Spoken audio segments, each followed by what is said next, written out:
A new banger. It's Knucklehead Comics Tuesday. It's fucking Tuesday. We got Lay in the building. We got Cap in the building. Cabs can't make it tonight, but he's here in spirit. On Lay. My man, just chilling, brother, chilling. What's up, Cap? How you doing? Doing pretty good. Is that and the father goes shamefully? That's my son. And the other guy goes shamefully. Orion goes, that's my father. Choose fear and hate to run your life. Something you can't do. That was wrong with me from the beginning. I was doing it that way. I was gonna go down that path. I worried. You thought it was Grayson? Sorry, got hurt with this. Like, not him. Not him. Crack his brain for somebody, anybody that can help, and remembers. Freeze. The media. No, Randall Savage. Randall Savage. With his knowledge and all other shit and his capacity to learn. Absolutely. This is the only vegan I'll ever eat is grilled chicken wings, because that's like vegan to me. You know what I'm saying? Because the chicken wings are supposed to be fried, but you grill the chicken wings, you put it in some sauce and give it some blue cheese. Is vegan. That's vegan. Like regular moo cow fuck milk. Put it in some Honey Nut Cheerios. Vegan, because Honey Nut Cheerios is good for your heart. You know what I'm saying? And I steal the question from Cabs. I got it right. I would also like to steal. I would also like to steal. I would also like to steal. You're too late. Wow. I stay loose, I stay hype, I stay loose, I stay hype, I stay loose, I stay hype. I could do this all night, cause I do what I like. Yeah, I do what I like, yeah, I do what I like. Sipping goose, sip is right, and I go with the flow. Yeah, I go with the flow, yeah, I go with the flow. Cause I know I'm the show. In the zone, here I go. In the zone, here I go. In the zone, here I go. Yeah, they know I'm a pro.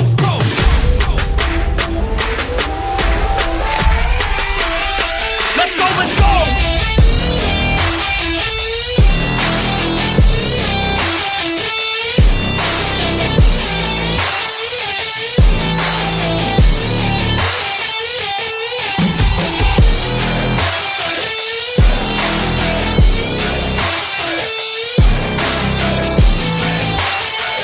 Yeah! Let's go! Here I go, I get lit, I get hyped for this shit! That's right.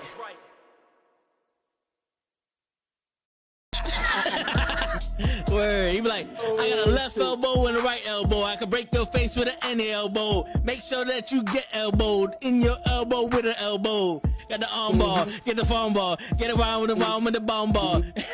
Daddy's gonna take you to Jersey Shore. Yo, what's going on, everybody? It is fucking Tuesday night. You know what that means?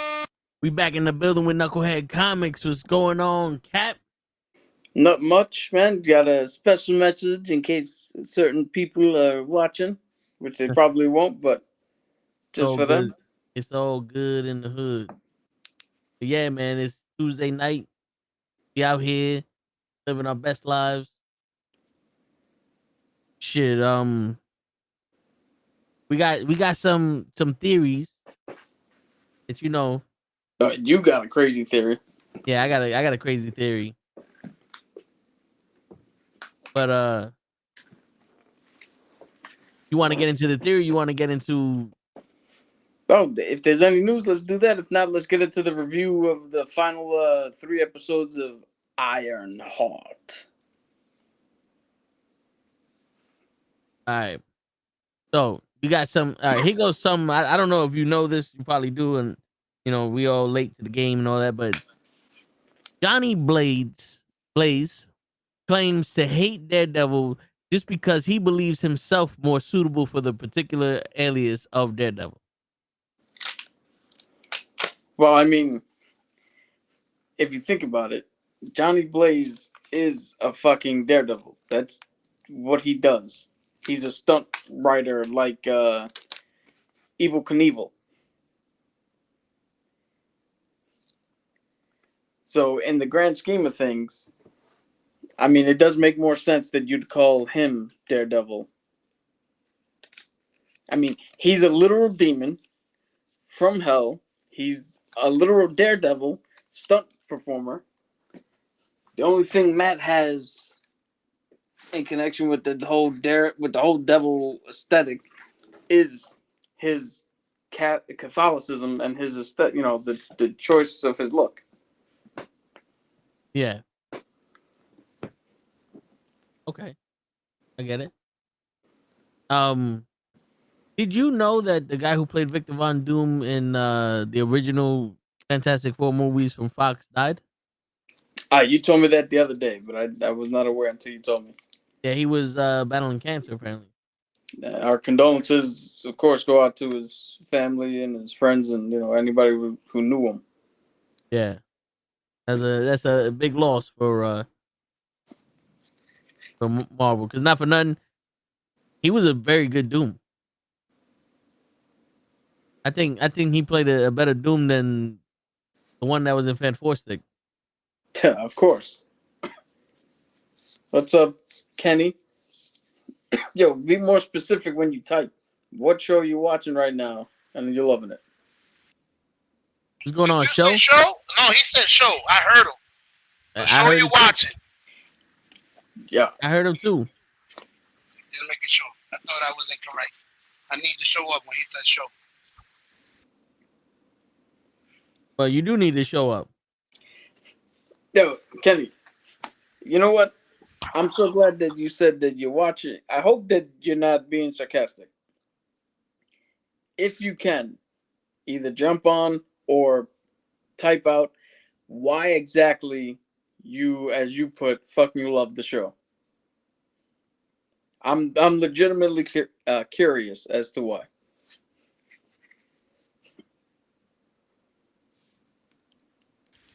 The little bit I'm watching was pretty good to me. I mean, I was enjoying it. Maybe because I don't know the storyline. Are you more against the storyline or the shooting of the actual show? I think yeah. Kenny's talking about Ironheart. I'm seeing the comments. You want to take this, Toe, or you want me to say No, something? you talk it. So my problem with the show is Ironheart herself and the depiction of that character. Everything else I like. Yeah, we're gonna say it here. I like Mephisto being in it with Sacha Baron Cohen. He was fucking great. I like Anthony Ramos as the Hood. I like his team. I have no problem with his team of criminals. Matter of fact, I forget what their names are, but the one with the green hair, she's the scariest one of them all. Oh, that yeah. The Yeah, is that a cross dresser? I have no, whatever she is, she's good. I like Zeke Stain, Obadiah's son. I like the AI friend. I like the mom. I like the fucking magic girls that they went to go see. The mom friend and the girl who's from the Bronx in the comics. My one problem I have is the depiction of Ironheart. The girl herself. The character. Okay. Not the actress, the character. And we'll get into it as we talk more, but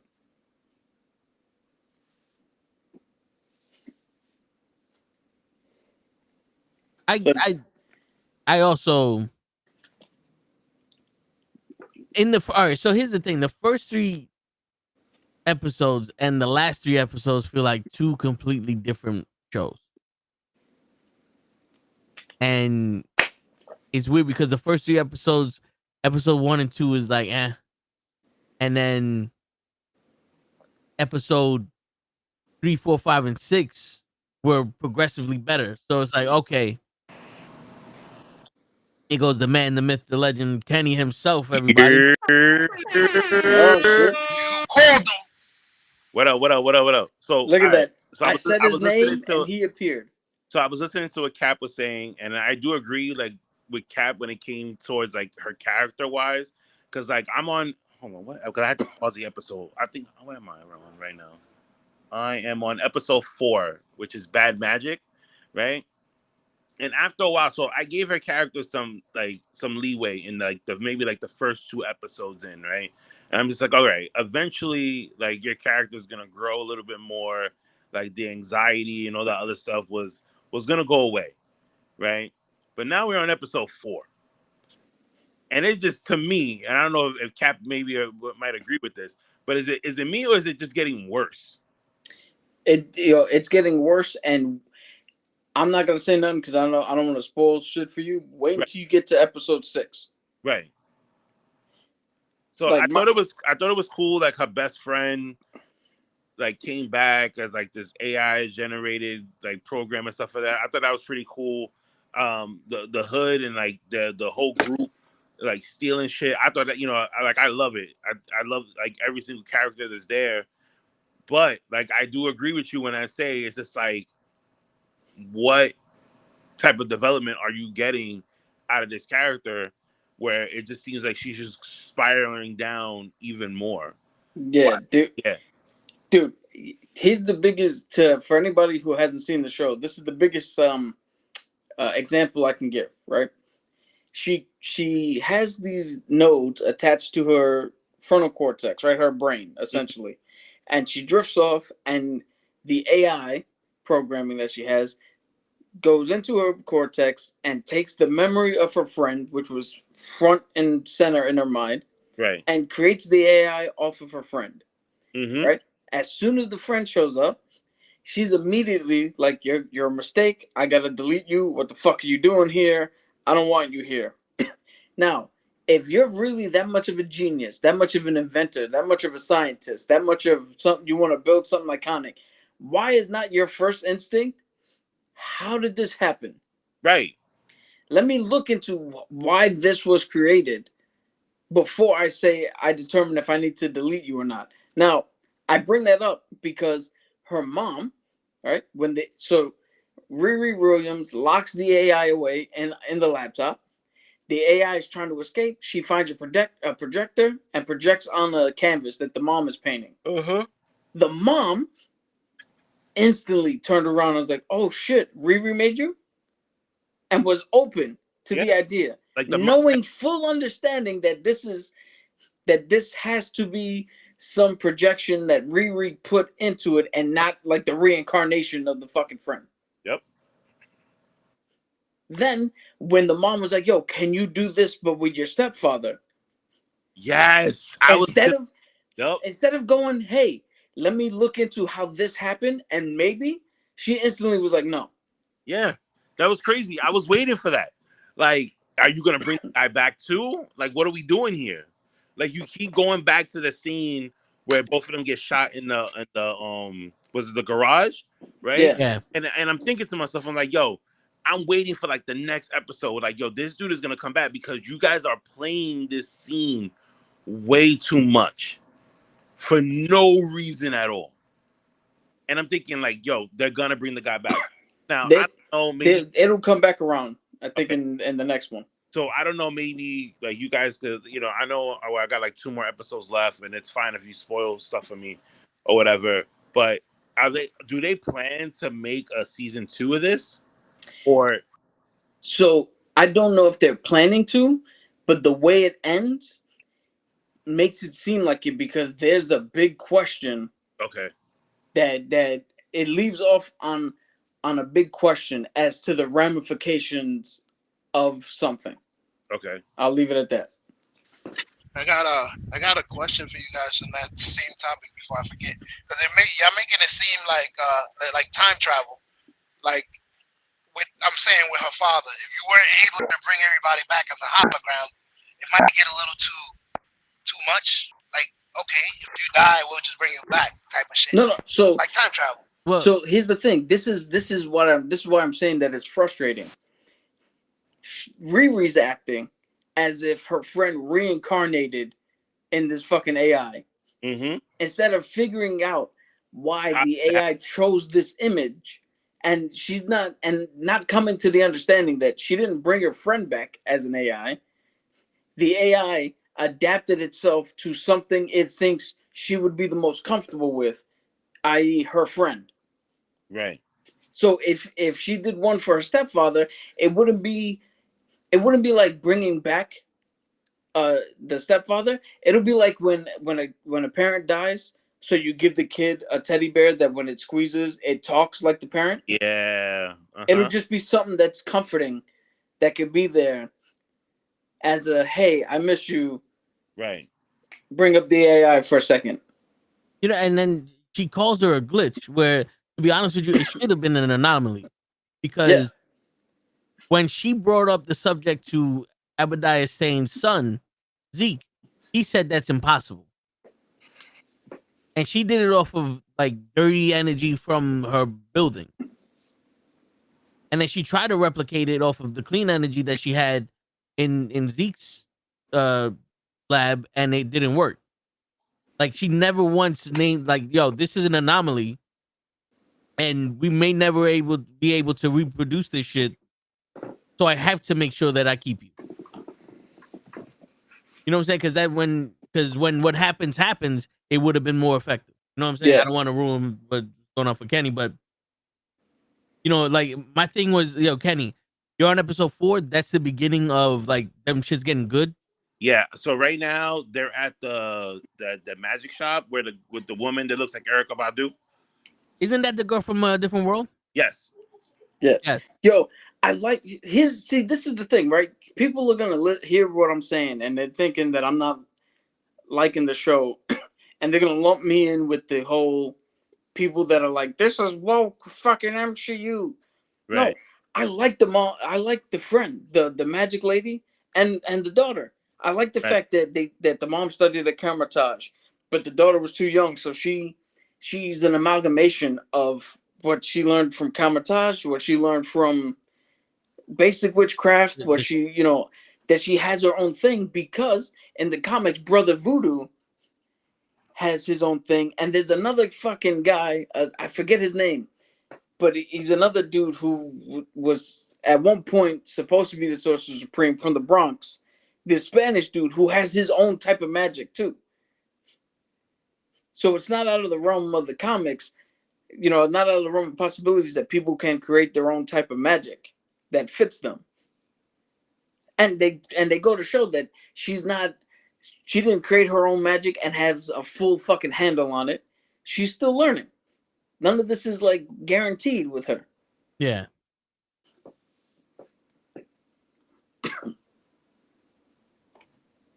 And I like how she does her magic very smoothly. Like, if you watch, she puts the lenses on the glasses and then takes them off and does all this like simple shit. That's like, yo, she knows a lot more simple magic than anyone else does. Like, she's able to integrate that shit through normal life, like if right in front of your face and you don't even realize it. Dude, that's because she's not constrained by the the rigors of you have to learn it this way. She just took the application or took the knowledge. It was like, how can I apply it without being bound by the rules of whatever the fuck? Shit, at first, yo, and it's funny, Joe. The girl that we're talking about, the magic girl, she's from the Bronx.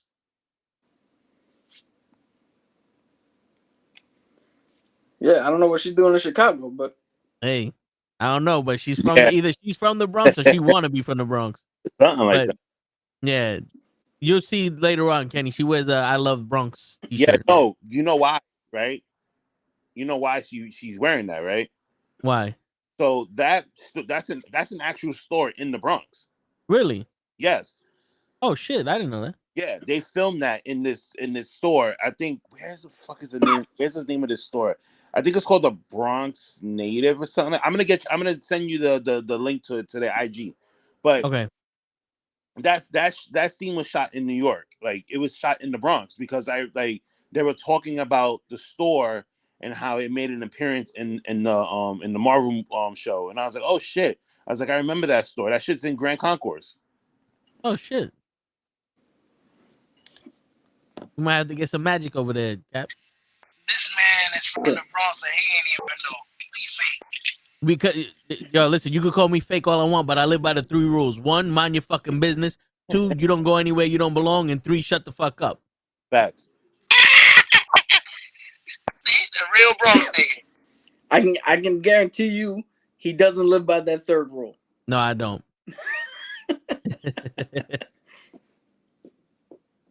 No, but so Kenny, all right.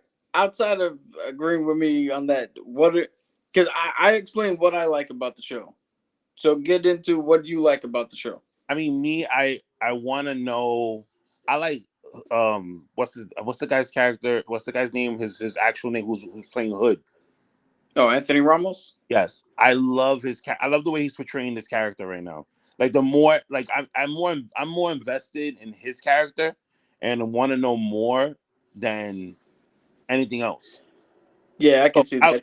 yeah, so I like the flashback that they did in the last episode that I watched, where like him and the brother, like you seen, they try to rob the house, and he was nervous, and then you know what I mean, they shot the guy and stuff like that. So you're kind of getting a little of a backstory on him, but not too much. Yeah, just wait. They explain it. Yeah.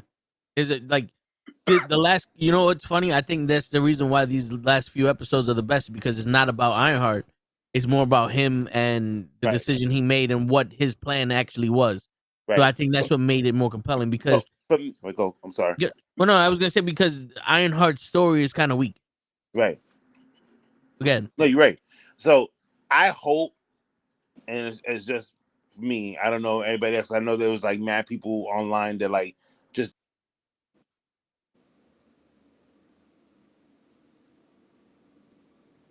Did we lose him? yeah, I think he lost a little service. They just what? They got naked? He's supposed to. Left me in suspense. Have you seen any of his show or no? I'll be honest with you. I tried. I was gonna catch up the other day when I did try, and I was watching some of episode 3, and I was sitting there contemplating what the hell does Cap not like about this? The show looks okay. It's not looks better than She-Hulk. Wait, did you just show the show's too gay? No, the show looked okay. It Oh. looked interesting. It looked good. It was. Yo, because that's what I heard was, I don't know why Cap's not into this. The show's so gay. I'm like, wait, what? What does that have to do with anything? Nah, but it was okay. It didn't start like WandaVision where I was bored. Are you watching Ironheart or Iron Man? Or Iron Fist? Ironheart. I saw the black girl. I saw the Mexican guy. I saw them about to start a team. And just so you know, show. Then I'm Mexican. This is not the same black girl from Suicide Squad. Suicide? No, it's not the daughter. Nah, it's not the same daughter. They wasted too much money. They could use the same black girl. Right? There's only one. Now, again, we kind of ragged on it a little bit, but there are aspects of the show that I do like. More aspects that I probably like more than Agatha all along. So there is that. Even the way it was shot, it was nice. It looks like a movie. I like those type of shows. Yeah. Not bad, so. No, that's all good. You just sound far away. That's all. But, yeah, it did have a better quality of production than Agatha, because Agatha felt like it was on a set where this felt like it was in the streets. Yeah, because I think they actually shot like on location. But what I don't like, I'm not into, what's his name, Anthony Ramos? Am I bugging? I'm not into him too much because he seems like the same character in most of the stuff he does. He just looks the exact same. Like I know it's weird, but like his hairstyle is the same exact hairstyle in Twisters. Like he just like in Transformers, he just acts the same as Transformers. It's like, bro, you're a guy that's in a cult, possessed by a hood, and you over here talking, I'm from Brooklyn, nigga. Like, give me a little something different. No. This character right here, the way he's acting, he don't change anything. Like right now, I'm still on episode 4 right now, right? Yeah. So Ironheart right now, she's having a panic attack. Her heart rate is going crazy, right? Everything that's going on around her, she can't handle it, right? I'm getting sick of it. But now you have Hood, who knows he's trying to find out more information about his brother and what happened and all this other nonsense, right? My man is cool. Nothing's bothering him. He's doing what he needs to do. No, I get it. I'm just talking about the actor himself. Uh-huh. Is like he's starting to look one dimensional to me because I just saw Twister. You know, Uh-huh. I saw him in Transformers. I saw him in there's another movie he's in. Like he just it seems like he just went off of one set and went on the other set and just kept talking. But I think that's where a lot of that's when you get like pigeonholed into like one like character wise, like the swag of your character, right? And that's where they keep him. You know what I mean? There's no like and I agree with you. Just like the way he acts, every little character that he does, except for Hamilton. I think in Hamilton he was completely different, and I was due more because you had to be more Broadway than anything else. Yeah, and plus, was his character a real person, right? Yes. Yeah, so I think that was more of the he had to emulate somebody. Right. You're muted, Joe. I can't believe you had the audacity to say that he had the same hair. When you did Monday Night Podcast with your bald head, today you got your bald head. Tomorrow you're doing the sports podcast with your bald head. Or you gonna switch your head? His hair is not skin. Say that there's hair there. So technically on Monday he was bald. Tuesday he was smidget. Wednesday he's 5 o'clock shadow. And by at least Saturday he's gonna have a little bit of hair in the back. He's gonna have I might have a season. He's gonna have at least a skin fade. This is how it goes. Monday he's bald. All right. Tuesday it's a shadow. Right. Wednesday he's balding. All right. Thursday his hair's going thin. Friday's the comb over. Facts. There you go. But I also find it insulting that this motherfucker has that nice fucking long curly hair, and the motherfucker is just gonna do it in every show. And then when they do his music, he got a nice fucking cut. Like he cut his hair differently. I'm like, ain't this a bitch? You used to do that, Ben. You used to have hair like that. I used to, yeah. Word. And I lost that motherfucker. Yeah, you lost the gambling to Kenny. That motherfucker. He went to that Bronx store with the magic and got loaded cards. Dude, there's a subject I want to bring up that I can touch a little bit on, but I don't want to say too much because I don't want to spoil shit for Kenny. No, it's fine. You can. It's cool. You sure? Yeah. All right. So one of the other big problems with the depiction of Ironheart, and I've seen this in a few places, is people are saying, "Oh, only white people or white heroes can be flawed characters because everybody loves Thunderbolts, but nobody's really loving this show." And I took umbrage with that because she's not a flawed hero. Yeah. She's a flawed person, which is different. Because a flawed hero, if you look at Thunderbolts, they are all pieces of shit. Look at John Walker. At the start of the movie, John Walker's a big piece of shit. They go out of their way to say that his family knows he's a piece of shit. Everybody knows he's a piece of shit. But what happened? When he was called upon to do the right thing, he enacted. He fucking went and he knew that he had to stop Bob from stepping over and fully merging with the Void. So he ran over and gave him a hug, just like Yelena did, because he knew what he needed to do at the time, thus putting the hero part in flawed. Riri Williams is flawed because she only wants fame. She only wants money. She doesn't give a shit about being in the gang until it affects her. Mm-hmm. And then she selfishly, again, doesn't want to do any fucking thing to rectify the situation on a heroic level. She's only doing shit that she thinks she has to do to keep herself and her people safe, but to continue to do the Ironheart thing. Now, here's the big spoiler, and I hope you're ready for it, Kenny. Mm-hmm. we find out exactly where Parker got the hood from. Mm. You ready for this? He made a deal with Mephisto. Really? Yeah, Sacha Baron Cohen shows up as Mephisto. Oh shit. And I'm gonna leave a little bit of mystery. I won't fully spoil it. That storyline. But we see what happens, all right? And then Mephisto. Sorry, I have to fully spoil this ending though in order to talk about this. No, it's fine. Mephisto then talks to Riri and gives her the same spiel he gave Parker. And then we see this weird flash forward where Riri's in a thing trying to recreate the AI. And a friend shows up. And we're like, okay.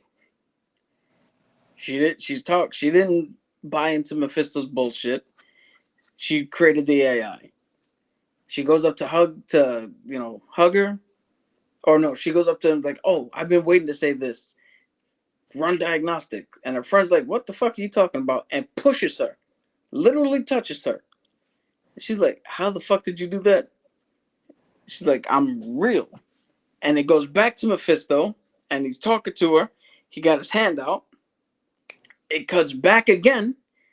Riri hugs her friend, who's now alive, and you see the fucking veining in Riri's arm. The same shit that was happening to the hood. Right. She took the deal. Mm. That's not a flawed hero. That's a What selfish fucking person. yeah? What hero would fucking take the deal Yep. with Mephisto, knowing you just fought the fucking guy who took the deal with Mephisto? So right now I'm watching. What's the guy's name that went to jail? Like he's doing like the biomatrix. Oh, Zeke. Obadiah. That's Zeke. Yeah. So Obadiah saying son. yeah, there you go. So yeah, I'm watching. That's the scene I'm watching right now. Yeah. So I bring that up because a flawed hero doesn't continuously make the wrong fucking choices, the selfish fucking choices. Because again, if you're gonna make a deal with Mephisto, right? Why only your friend come back? That's true. Why not your stepfather? It's selfish. And right now, so like the ending of episode 4, before they started doing the whole, Ezekiel started going through the changes, the brother was just like, why did you bring her back? Like, this is not her. Yeah. Right? You should have just deleted her. Which that one, I don't fully. I don't understand that. Yeah. fully. I don't get it, but I guess I get it. But at what point do you turn around and go, okay, this isn't her trying to bring her sister back. Right. This is an AI that has the memories of her sister. So this is the way she remembers her. Mm-hmm. The same way you put her, I don't know why my camera's on. The same way that you put her in your music is the same way we put her in the AI. Or at the very least, don't just say without context, this ain't my sister, delete it. Be mad at Riri for taking your sister's image and using it for this purpose. Without saying nothing. Yeah. Without asking, without bringing it up, without saying shit. Or without telling you, like, yo, how long you had this shit and you don't tell me? Like, he wound up saying that when he came back. He was like, oh, I was mad because you didn't tell me. But in the moment, you gotta say that. Mm-hmm. That's not one of those show me, don't tell me things. Right. Because we're not in your mind. Yeah. And also, like, imagine, you bring back somebody that other people lost and they're acting similar to it. Wouldn't you want to give them the option, like, yo, I don't know how I did this, but, this happened. Do you want to fucking interact with it? Dude, something just hit me right now. Everybody knows this bitch is Ironheart. Right. Everybody knows this bitch has the suit. So why not fucking go, hey, dude, I got something to show you. This thing, I was trying to make an AI, and it came out like this. Mm-hmm. Because that was like episode 1 when she was flying back to Chicago and she landed in the street? Yeah, and nobody gave a shit. Nope. The kid was like, "Yo, you want to put your shit in my wagon?" Yeah, $600. Let's go. But back to my point, man. The difference between a flawed hero and just a flawed person is the flawed person is gonna keep making the same fucking mistakes. The flawed hero is gonna learn and actually change. Dude, can you watch Squid Games? Yes. Did you finish the last season? No, I did. I gotta watch that next. Don't ruin Never that for mind. him. Goddamn. Yeah, don't ruin everything for him. Not in one day. Shit. Yo, The bad Kenny. guy's got a dragon. Kenny. Yo, like right now. Sorry, hold on. I don't mean to cut you off. Right now, they're at White Castle.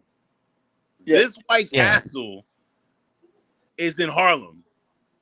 No, that's not. That's one of the actual White Castles that have the actual real mechanical cooks in Chicago. Really?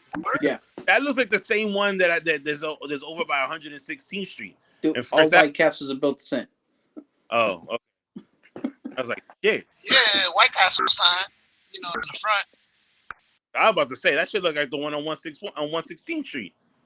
No, it was confirmed that it was the one in Chicago. Oh, okay. It's the one that actually put in the first automated cooks. I don't know how people can eat White So Castle. they put White Castle in Squid Games? That's crazy. No, not in Squid Games. Yeah, they went all the way to Japan to build the White Castle in Chicago. Dude, they're not even in. Yo, matter of fact, is there a White Castle in Japan? I don't think so. Let's see. Yeah, check. Pull that up. Yo, they don't feed while he's looking that up, Kenny, let me ask you a question because I don't want to spoil everything for you in one day. Right. Did you watch Debbie Does Dallas? And did you watch Bonnie Blue Bangs 1,000 People? Because I'm about to spoil all that for you. So I see the first, Debbie Does Dallas, but I don't know too much of it. So you can spoil it. So spoiler alert: Debbie does Dallas. She does every one of them. Yeah. Hey, I watched all of them. I watched her do all of them. And but Dallas still doesn't know how to run up the middle. The spoiler for the other one is they found the cure for syphilis in Bonnie Blue. The only drawback is once they give you the cure for syphilis, you get gonorrhea. Yeah. So also there is no White Castle restaurant in Japan. Okay. They did have a franchise in Japan in 1986. It is no longer operating. Yo, the Japanese were like, they have first they bomb us, then they give us these little ass burgers. Fuck them. So okay, they had a White Castle franchise in 1986. It is no longer operating, but Japan has basically their version of White Castle, which is Himijai Castle, which is often called White Castle. Yo, if Marvel was smart, which half the time they are, they need to make I love every the beginning of the episodes they'll change something and make it like the Ironheart logo esque type of thing, right? So they just did that with the White Castle box. I would love for them to make that into a t-shirt. Yeah, that'd be dope. That the logo that was in there? Yes. Yeah. That is a dope ass fucking helmet. I just can't wait for Comic-Con this year. Hopefully somebody is dressed up as Ironheart. What, you going to Comic-Con? No, I'm thinking about it. I'm gonna try and see if I can try and get some money together and actually go. Saturday is already sold out. Yeah, I kind of figured that much because Saturday is always the busier day. Yeah, I'm going Friday and Saturday. Nice. Matter of fact, I got that whole week off because I got a show that I'm going to on Tuesday. Uh-huh. Then originally I was gonna take off because that Monday would have been my dad's birthday. Uh-huh. Then I got the show on Tuesday. Then I got Comic-Con Friday and Saturday. Whip ties. Word. But yeah, I want to see if anybody, like sometimes they have it like if somebody will go and then be like, yo, here, take my band or whatever, and I try like go in and stuff like that. We'll see. Joe, so you're watching them fight right now in the Yeah, White Castle, right? Yeah. Dude, don't you hate this trope that the bad guys have people who can beat the fuck out of every single person on the planet, but they can't touch the fucking protagonist? So now you gotta make them look like fucking idiots trying to fight this girl. Mm-hmm. It's like, Jesus Christ, you pigeonholed yourself by telling us that these people can fight John Wick, but can't beat up Ironheart. Like right now, the girl went to go shoot her, and then the bubble, the watch came up and got put them in a bubble. Yo, this is something that the writing, right? Where I say the writing makes no sense. The motivation for Riri is to make a better Iron Man suit. Yep.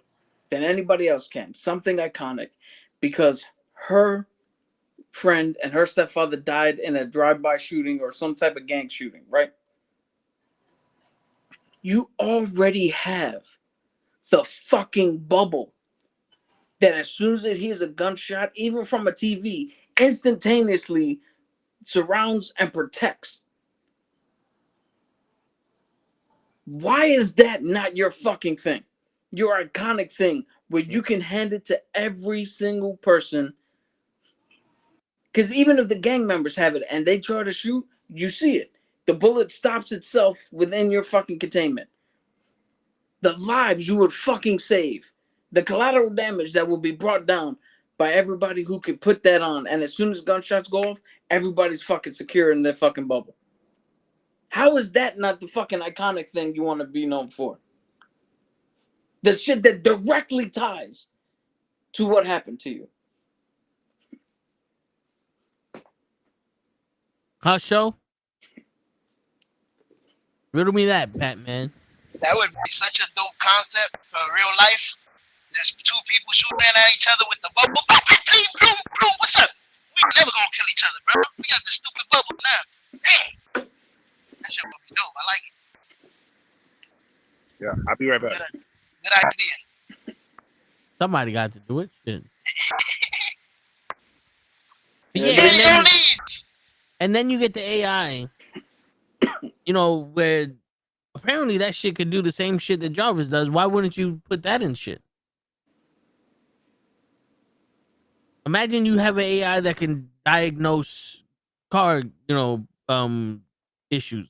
It'd be like a mechanic where you go there and it's like, yo, you pay for diagnostic, and now the diagnostic is worth it because AI is running tests on your car without actually doing it. Yeah, and here's the thing, you can fucking scale it. You get the generic, like Google Home, right? You get the generic fucking assistant that comes with the base voice and maybe a base skin, right? But then if you upgrade or you buy the already upgraded one, now you get to customize it. Do you want a relative that you haven't seen or that you can't see anymore? Shit, you get celebrities to sign off on it. Now you got Ariana Grande running around your house like, hey, your refrigerator's empty. Ordering 3,000 eggs. Yeah. Y'all joking around. That's exactly what the world is leading to, bro. ChatGPT and all that. But you see how within two of examples of her own fucking doing, we came up with shit that would be more iconic than you just built another fucking robot suit. And the thing is, it's like, you're in MIT. You can't afford to be there. So you're selling your technology and plagiarizing. You're doing illegal shit. You're telling me that Shiri can't help you out? Nobody from Wakanda can help you out? No Grant, no none. You helped them defeat Namor and his Atlanteans. But you know, that's I guess beside the point. We're just supposed to believe that. But Oh, my that favorite. Sorry, my favorite.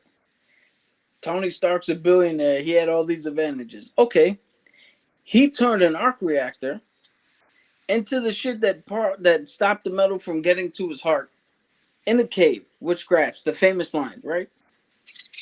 You built a comprehensive fucking AI that not only looks like your friend, acts like your friend, has memories of your friend, fucking all this shit in your fucking kitchen, asleep.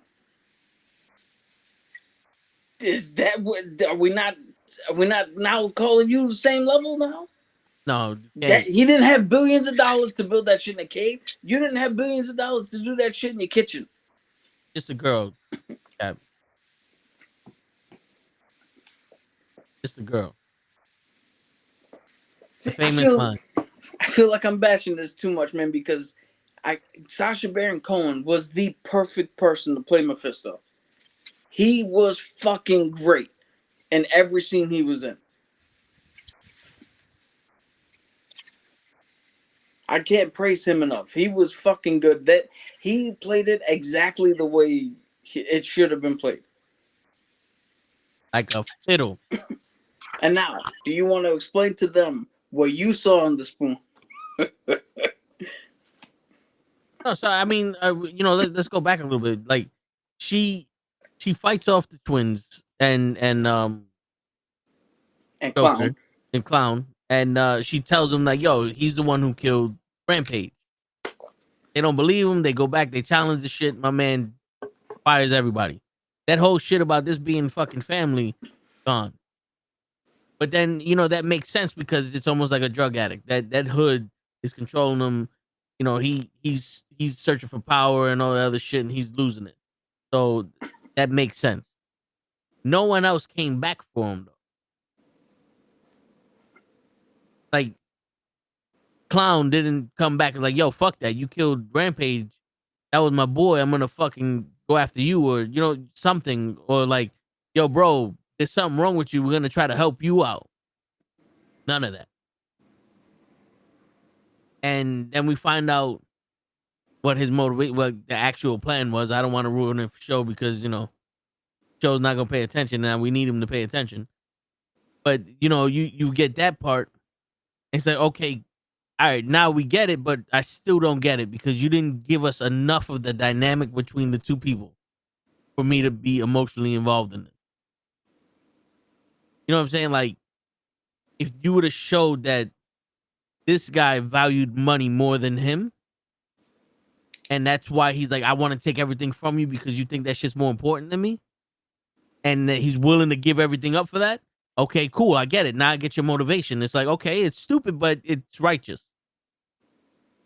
You know what I'm saying? Or he's like, yo, you threw me out in the street. I don't know nothing about being rich, so I'm going to take everything from you so you know what it felt like. So you know what it feels like to be where I was. Even though I think that was his motivation, but to make that more clear so we could connect with them would have, gave us something. Like, we're watching Sinners and we're connecting with Smoke and Stacks. And we didn't really get that much of their backstory, but we got just enough to be like, okay, we know who they are and what they're about. And now we know why they're doing their things, because they're giving just enough here and there for us to fill in the blanks. You know what I'm saying? Yeah, I get that. I honestly think though that the intent with this guy was to show that he was a pestilent child, and even his motivation stems out of his childness and his lack of fully understanding how to handle the situation and what situation he was actually in. If that makes any sense.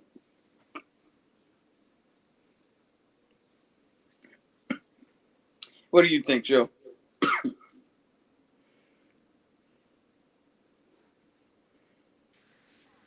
Honestly, I was running around and I didn't have a thought, single thought.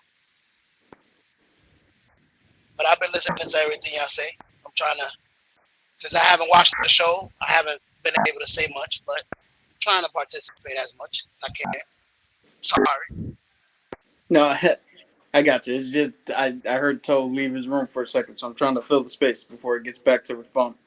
I was doing the same thing. You see, even though I don't know what I'm saying, I'm talking, it's still filling the air.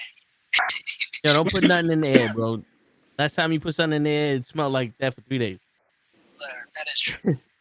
No, but I get what you're saying. And I guess they could have leaned off of his relationship with his cousin a little bit more and showed his immaturity. And that's why he has these kids and, they connect with him and everybody's got that little immature side and shit. But like I said, man, I'm going to stick with the last 3 episodes were the best 3 episodes of the show. There's not much criticism I could give it. Just based over, they could have gave us a little bit more. But what they gave us was good. And here goes a little bit more criticism. I wish they would have put more magic in this show than just what they did in that candy shop. Yeah. Because even when she had magic integrated in her suit and she fought the hood at the end, it was AI that fucking stopped them and not magic. Yeah.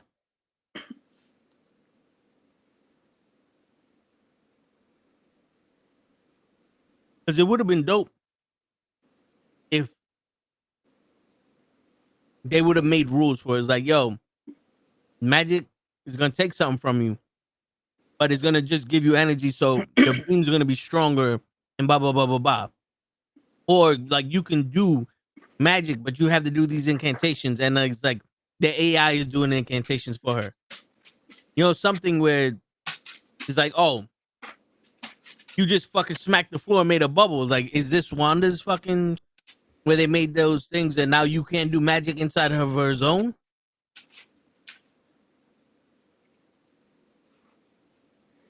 Yeah, that. Like, what magic did you really do here? Yeah, they used it more as like a battery. Which, if you think about it, is probably why they were like the AI and the magic couldn't couldn't coexist. Because if you have something that's battery powered and you plug it into electricity, well, the battery's no longer in use. So the AI is useless because if that was running the shit and now you replace it with magic, well, of course it's not going to go anywhere. But then again, you telling me that Zeke didn't have no kind of arc reactor type shit in his fucking cellar? Dude, that motherfucker could have had anything, but again, the scientists only thought about destroying that fucking piece of cloth with the same shit that, they said this is probably an interdimensional fucking being, Dormammu. And your thing is, okay, so interdimensional, let's use the same fucking shit that we have here on Earth. Yeah. Let's not try to come up with something outside of the box.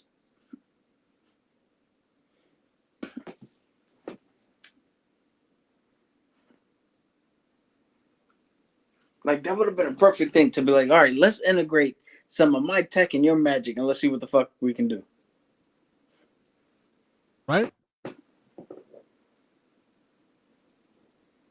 Oh, and going back to the whole flawed hero thing, I know you don't want to implicate yourself in the robbery, but she just went up to the prison and talked to Zeke like, Joe, tough break, man. You get out soon.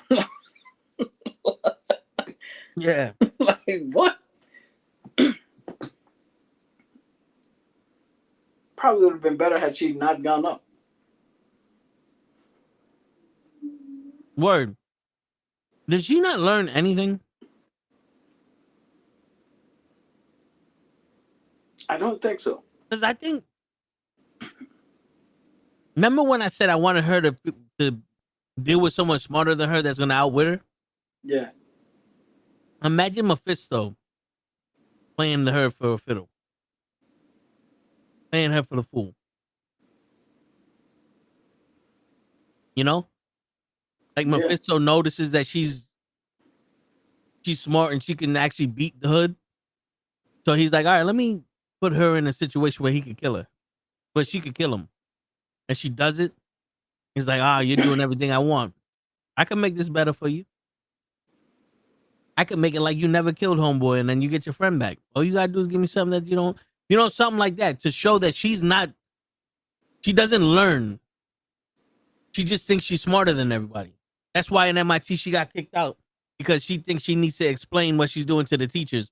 Whether the social worker there is like, bullshit. Ain't nobody fucking told you to be small. No, damn well we don't tell you that shit here. Yeah. Which is they're letting you build a fucking iron suit. How are they telling you to be small?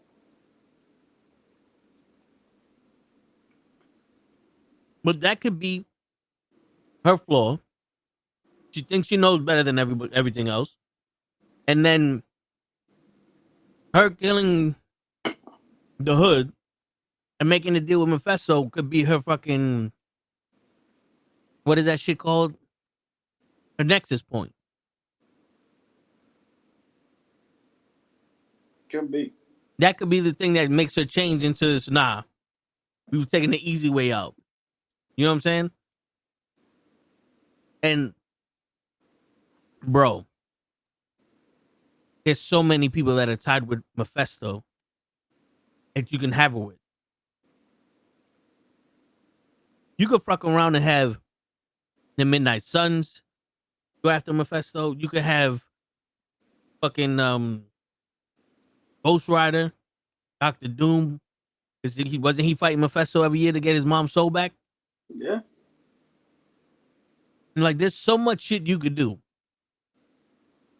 that can that can make this story stronger.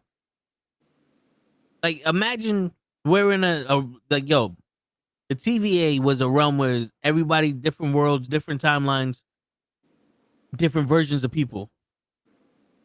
In the realm where Mephisto lives, can be every version of person. You can have a Doctor Doom that's not Robert Downey Jr. and expose, this is a Doctor Doom. This is what Doctor Doom does. This is why he's, this is his motivation for this one. And you have another one. It's like, yo, wait, this guy's just as smart as that one, but he doesn't have the motivation to find his mom. He has the motivation to rule the world because everyone else is insignificant. Like, everyone else can't do it. He has that bravado and the balls to say that. That's a scary motherfucker. What, like, do what you was gonna do with Kang? Yeah. Because that whole, you don't want to kill me because somebody worse. Because at one point it's like, I don't know. We're gonna have to check this one out. We're gonna have to check the veracities of your conclusion. Let's put a pin in that one. Let's kill you and see if I fucked up later. Because that's what it looked like when Ant-Man was dealing with him.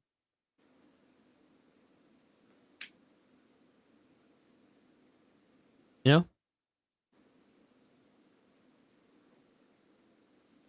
But yeah, in all, I like this show. It's on par with me with the Spider-Man cartoon. Really? I like the Spider-Man cartoon. Like, at the end, it came together, and I think this show came together at the end. Like, the first 3 episodes is just bad, but it came together at the end. So I'll give it that. I think it's, if you sat down and binge watched it, it's worth more than other shows. but it's still not as bad as She-Hulk, not as bad as Backlight. You know, hopefully they do something that comes off of, like, I doubt we're gonna have Captain America talk about Riri Williams, but Mephisto has to be a bigger character than just someone who fucking manipulated Ironheart. Yeah, right. Because he's the devil, right? More or less, he's pretty much the devil in Marvel.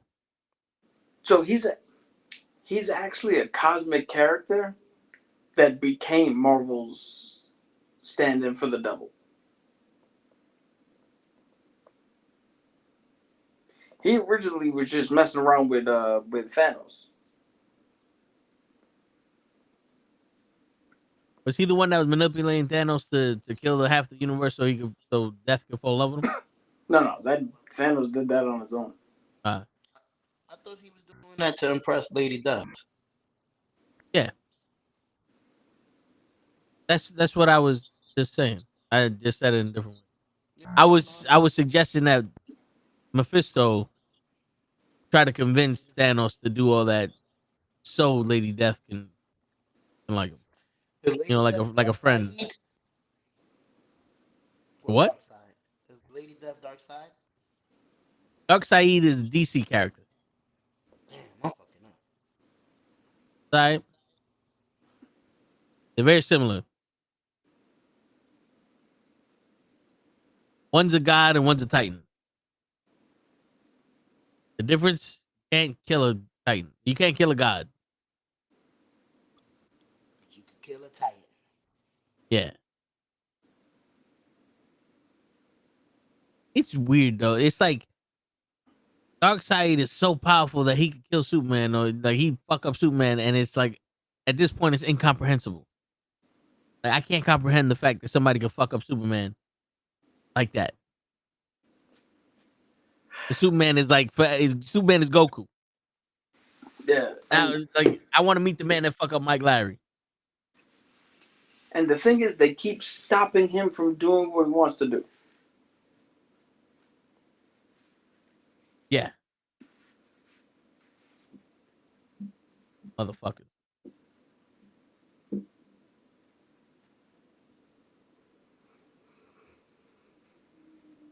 Shit. Yeah, that was pretty much it for I was gonna say Thundercats. Ironheart, right? Yo, I would walk into that room and smack you in the back of the head. You said this shit is Thundercats. Shit. Another thing though, I would like to be honest with you. There was not a lot of emotionality. There wasn't a lot of learning. And like I'm a big proponent of, like, you have older people like her mom, the older brother, her father, been the people she works with, like Zeke. Like, none of these older people are gonna teach her anything about humanity, or it's okay to let go of stuff. It's okay to put those walls down and be hurt. Like, life isn't about not getting hurt at all. Like, there's gonna be more pain in your life that if you don't get past this, is just gonna pile on to what you have. You know what I'm saying? Like, where's that message that you can have? Like, Rocky, almost every time Sylvester Stallone opens up his mouth, it's a lesson about some shit. Like, if he went to the fucking store and was like, "Yo, let me get a burger," he'll put a lesson in life in that fucking scene. Yeah, but I mean, look at the depiction of the character. Was she really gonna listen? But it's there. It's something that she can remember when times get tough or something. Because it's like, it's almost where we're family because you said so. Like, the when the AI was looking at videos between Riri and her friend, is like, okay, you could tell that they were best friends. But other than those videos, you can't tell that they were best friends. Based off of the way they interacted with the AI and shit. You know what I'm saying? Yeah, because I don't even think there was a moment where she, like, had like a false sense of security and like just slipped back into a routine. Yeah, like The had a AI comfort. calmed her down. Yeah. But Riri never had a moment where she just Like, let she it felt comfortable. naturally slip. Yeah. And then was like, wait a minute, turn off. You know what I'm saying? Like, nah. You know? But I think at this point we're nitpicking and we're demanding too much from people. Because, you know, we grew up in an era where the post office delivered packages through rain, sleet, snow, and hail. There were no exceptions. They were giving you your mail. And it wasn't intended to rhyme, but it happened. Bars. And bars. We also grew up in an era where people wrote movies that actually had substance in them and art and, you know, connection. And it was more about the characters than the story or the explosions and shit. And now we're in a world where it's like, oh, you're a professional writer. Yeah, what's the scene? Girl A talks to girl B. Girl A gets mad and leaves. Okay, what are they saying? I hate you. I hate you too. I hate you more. And then she leaves. Perfect. That's all we need. We don't need any reason for them to argue. We don't need them to say anything they're gonna regret so they can come back and, you know, have some kind of humility. It's all right. We don't need anything that has consequences. Meanwhile, you watch Squid Games, it's like, fuck, man, can anybody live? Like, can we get a break from the death in here? You know what I'm saying? Like, shit. Stop showing me humanity, motherfucker. Yo, you wanna you wanna talk about flawed heroes? Yeah. Like the main protagonist dude in Squid Games is trying his ass off to be a good person, but he's constantly making the most piss poor fucking decisions you could do. Road to hell is paid with good intention. That's a flawed character. Yeah. That's not a flawed hero. That's the right way to do a flawed person, where you could tell that he is trying to do the best he can, but the only way he knows how to do that is fucking up. Yeah.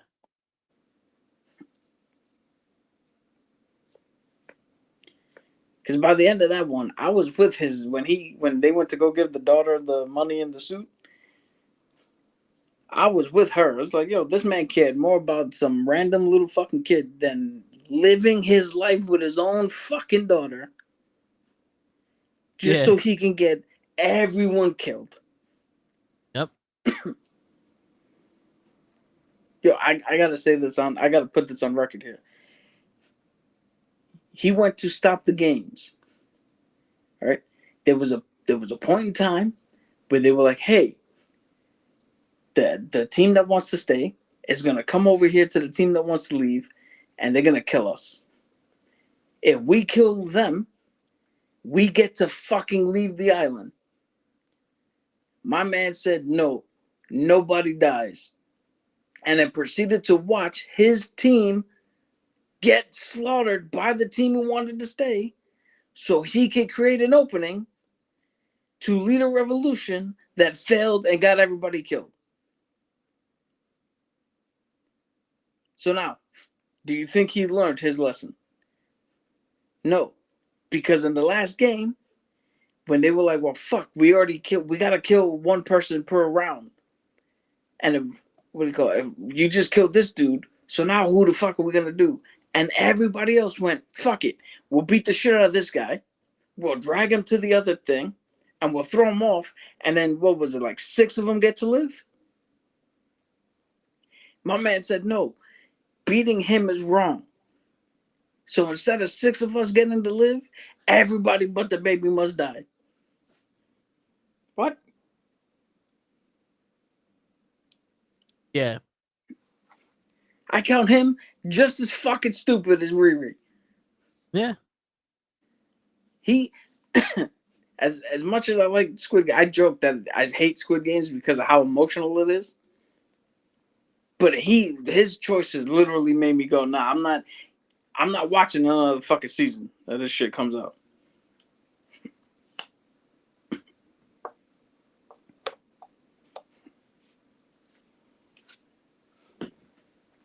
Yeah,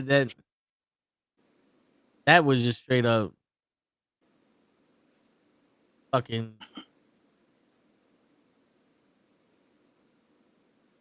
You know what it is though? It's like, yeah, it's this flawed person, but that's a person that should not be leading and should not be trying to stop shit because he doesn't have any experience or any knowledge of shit like that.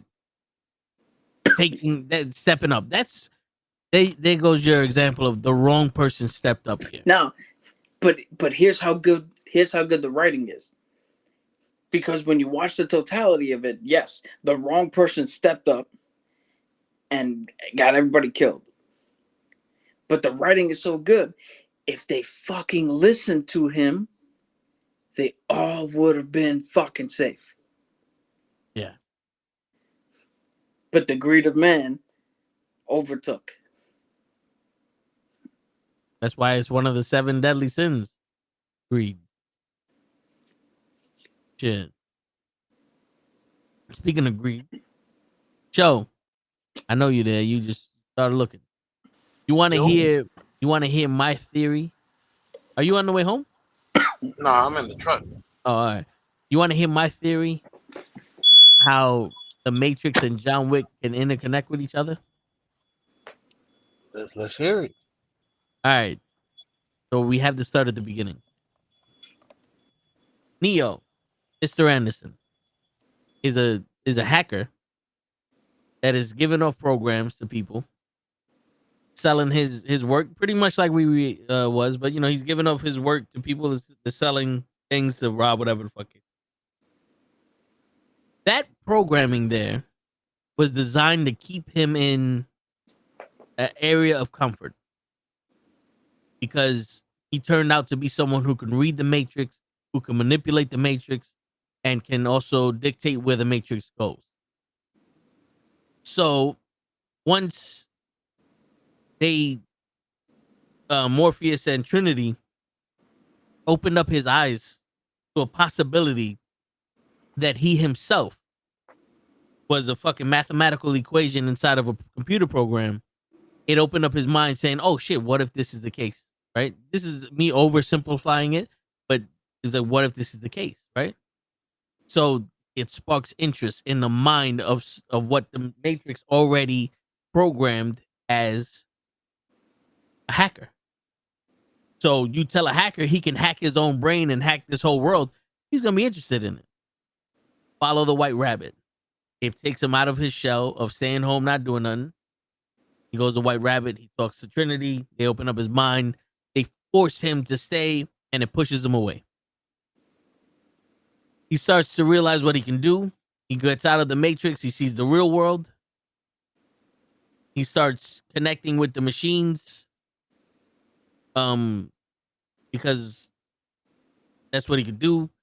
You know, it's not really about the powers and all that, but he creates a virus inside of Mr. Smith, the agent, where now Mr. Smith is basically a delete all. He's a virus that's going to eat up all your shit and just wipe your memory. And not only does Mr. Smith want to do it to the Matrix, he wants to do it to the outside world also. So he goes in part 3. He goes to fight Mr. Smith because he has to save the Matrix in order for the machine world to have their source of energy, which is humans. Now, that was the thing. They were farming humans for source of energy because they took away the sun, because the sun was their source of energy. So now they're using humans. That's why they created the Matrix, to keep their mind active and alive in a comatose state, so they could feed off the energy of the people. So he goes, I'm gonna make a deal with you. You stop fighting Zion, and I'll take out Mr. Smith. He basically, what he has to do in order to take out Mr. Smith is to get the virus and do a complete reinstall of the Matrix. Is what happened at the end of the movie when he beat Mr. Smith. He didn't technically die. The machines, same way as in part 2, he was rejacked into the Matrix without the jacking him. Right? So the machines take him away. Now, what did they learn, Joe? They gave him a job where he's a hacker. They realized that if someone gave him an opportunity to be a better hacker, he would fight the system and relatively go against what they designed for him. It's like, you know, you give somebody too much information and you try to force them back. It's like a parent, right?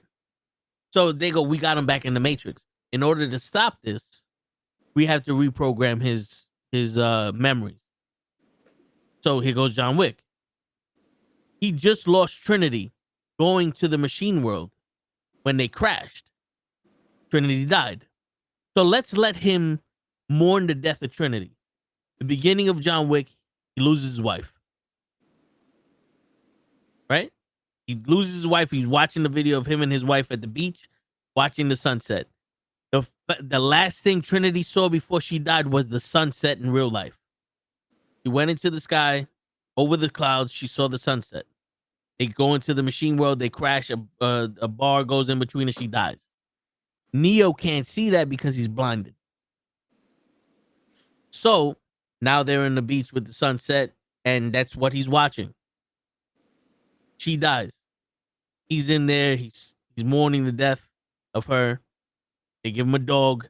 They give him another purpose to live and to be peace, to be at peace, and, you know, live a normal life.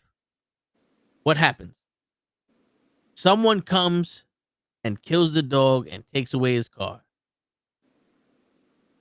Now, he goes, my theory. That person who came and killed the dog and took away his car was actually someone from the Matrix trying to get him to come out of the Matrix. Because what happened?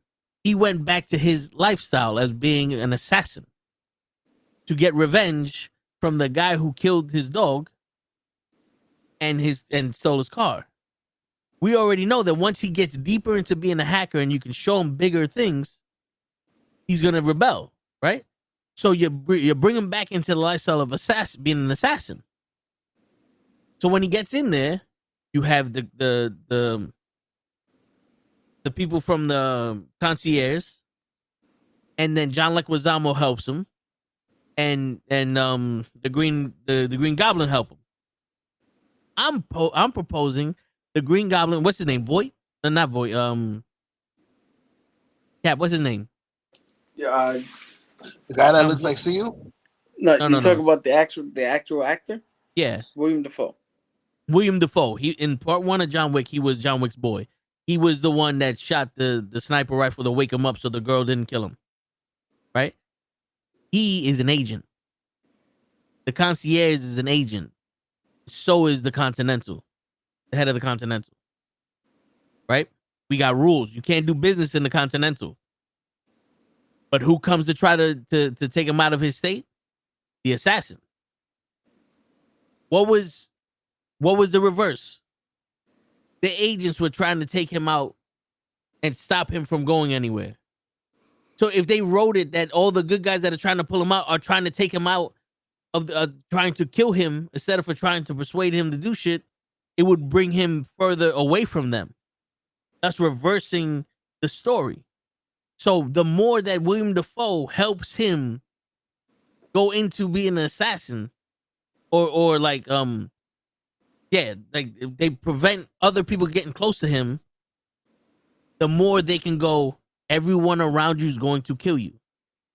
So in part 1, William Dafoe stops the assassin from getting close to him because we don't know. She may have not killed him. She could have been like, yo, you're not this fucking guy. You're Neo. You're the one, blah, blah, blah, blah, blah. That could be his Trinity. We don't know. But he tied him up. Another agent just pops up out of nowhere and watches her. Right? Part 2. He finishes his story. He goes back to his house. Another person comes to take him out of the Matrix. It's the fucking guy who runs the shit. You have my marker. Now we're getting deeper into your backstory. We can't get you deep into your backstory of what you was back then. We can only keep you, the myths, because we never really got the whole, you trained here, you was this, you was 12 years old when we found you, none of that. It's all pretty much simple shit. Everything had a symbol for it. So here goes your marker. You owe me this death. And it's basically, you go there, she tells you whatever she needs to hear. and you go. Now, instead of her giving you time to think about what she said when she kills herself, Common's coming after you. Common is another agent. But what's the difference between Common and the other agents? Common never got close to killing him, but everyone else was really close. Common was just fucking with him. Common was showing him respect. So that way Wick could be like, yo, listen, I'm not going to kill you. You just keep your shit here. He was the only one that he gave a chance to live. Then what happens? He chases homeboy down. Homeboy's is in the concierge. And now, yo, we need him to, like, this is the spot where we could talk. We could do shit. You kill the you kill him in the fucking Continental. He's excommunicado. Everyone that's coming for you to relieve you from the Matrix is going to kill you. Johnny Yen is also a fucking agent. That's why he helps him at the end. And it's just a story of this guy living his life as an assassin. And every time he tries to get away, someone brings him back because they know that's how you get him out. And there's always someone there with just as good a skill as him to help him get away from it, to keep him in the Matrix. I don't know. To me, it feels like it works. If you're going to have a super AI develop a life for you, I think that's how you do it. First of all, I would like to say thank you because this is the most I've ever understood about the Matrix. For real, for real. I didn't even know half of the shit you just said was what was going on. I didn't know they got their energy from the sun, and that's why they was eating people. Yeah. Like, everything you broke down it made me want to watch this movie you're talking about. Gee. Yeah, if you watch part 1, 2, and 3, I watched them all together, so that's why I was able to get shit.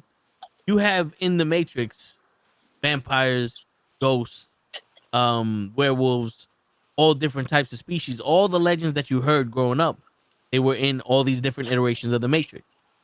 Now they had to keep rebooting the Matrix, but it's always reboot the Matrix, never reboot Scion. You know what I'm saying? Yeah. So if they always go to war with Scion and Scion always loses, then they go, you're the one that gets to pick 7 of you that get to go and go right back into the Matrix. And then someone figures out this shit is real and gets you out and there's an anomaly and you're able to do this and we just keep going and going and going. But now, since we're not giving you that opportunity to have whoever you want come in here, we get to dictate who these people are. That's why Morpheus looks like that as the underground king in the Matrix. You know what I'm saying? The one guy that helped him out the most, give him a gun, travel throughout the thing. Fuck these people. I don't care if I got 7 days. I'm running this shit myself. He was always, I'm not a part of the table, nigga. Fuck y'all. I run my own shit. Morpheus. And the minute he started fucking with John Wick and John Wick got comfortable with him, we're gonna kill you.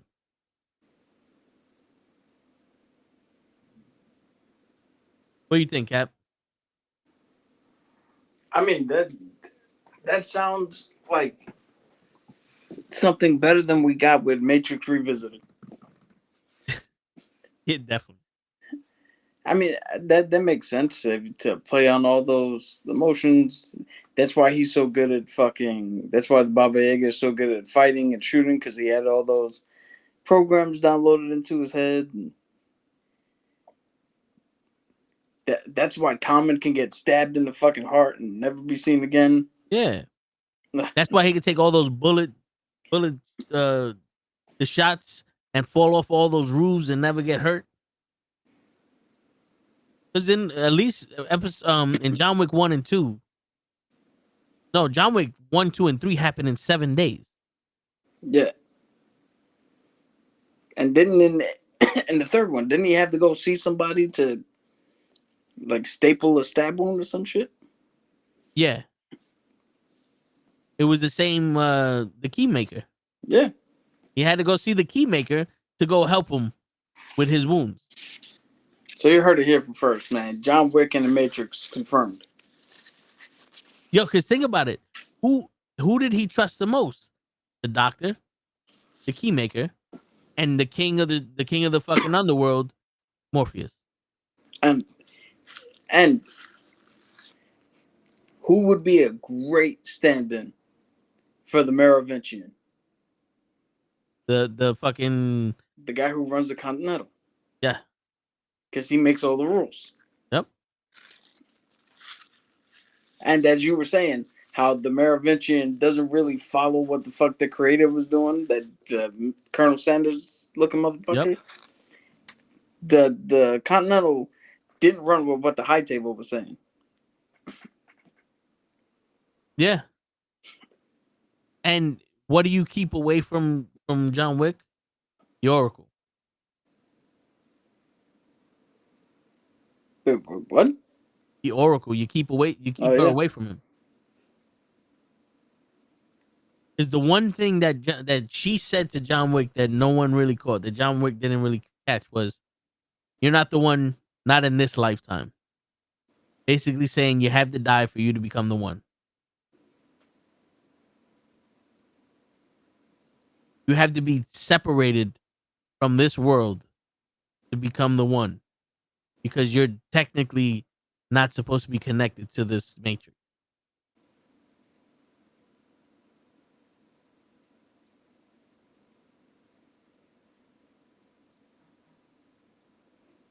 You muted, show. Now you made it even more sense, because now I see how they incorporate Jesus into this. He's the one, and he became the one when he died and came back.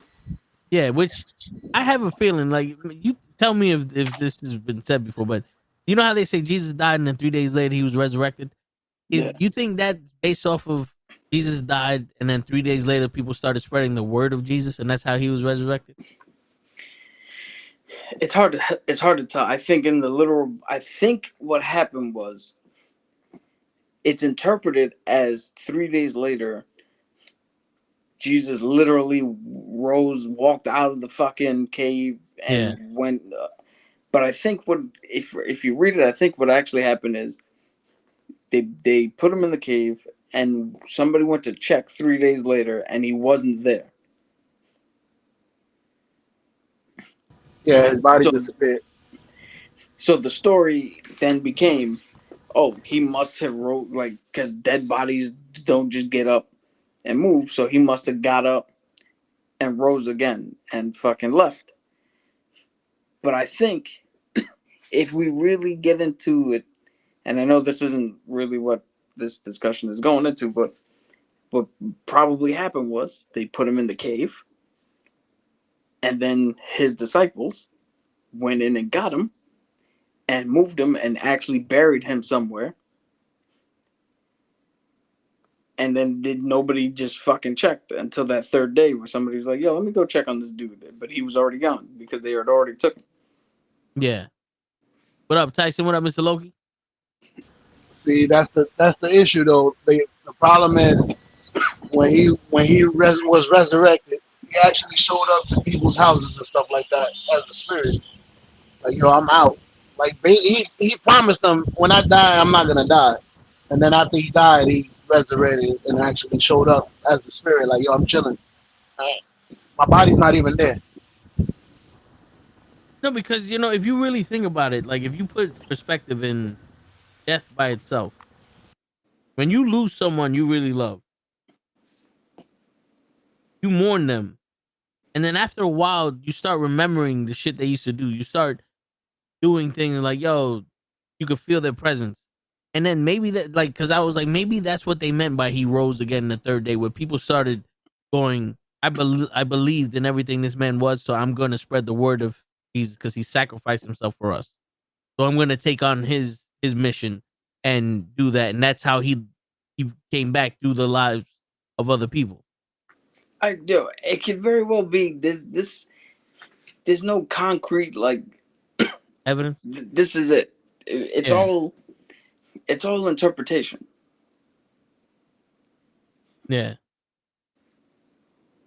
But I mean, Because the reason why I bring that up is one, I wanted to know that, but two, they also equate the Matrix to Jesus. You know, the 12 disciples, the 12 things. He was shot 16 times, whatever, all that stuff. Yeah. But that's also a lot of things have similar stories. But when it comes to programming, like how do you keep someone into a state of mind that you want to keep them in? You put apposition for him so that way when he fights back, it gets him deeper into his world. So the apposition would have to be someone who wants to get him out. It can't be someone who's trying to keep him in because that's just going to push him away. The same way it pushed him away in the Matrix with the agents trying to keep him in the Matrix. It just pushed him towards Morpheus. Like, yo, this is weird. I'm going to the people that starting to make sense. Now you have Johnny Yang who's helping him. All these people are trying to kill him because it's like, yo, we have to kill him so he could disconnect from this world and we can reboot him. Like we could get him out of the Matrix through the plug. The same way that he did when he believed he was the one. And then you have Johnny Yang and other agents going, no, we're going to help you, bro. We're not going to let them kill you. Who would you rather go with? The people that are going to kill you or the people that are going to save you? People are going to save you. Right? So that pushes him deeper into the Matrix and he's deeper into being John Wick. You initially asked the question, how do you keep somebody stuck in the Matrix? That's pretty simple. A lot of people are currently stuck in the Matrix now, working 9 to 5. Yeah. Just make them believe that this is all that's available to them. There's no way out. It's people that are not willing to think for themselves or question things. They just blindly accept what you tell them.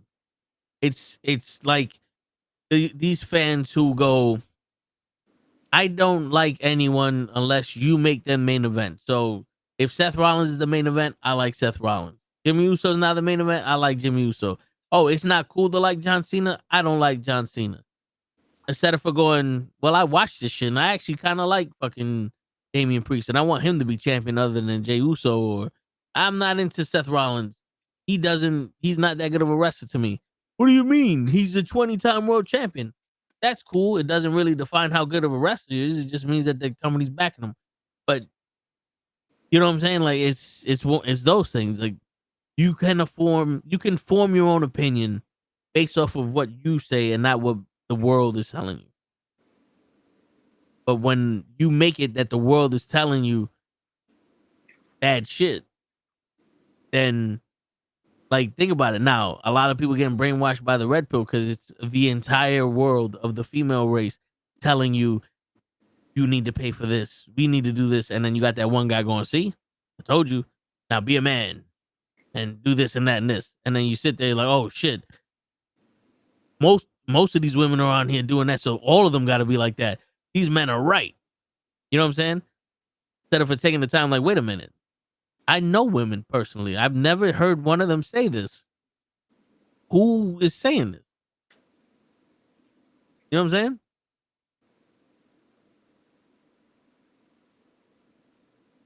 And that's just, we went off a little topic there, but that's my theory for the Matrix and John Wick coexisting with each other.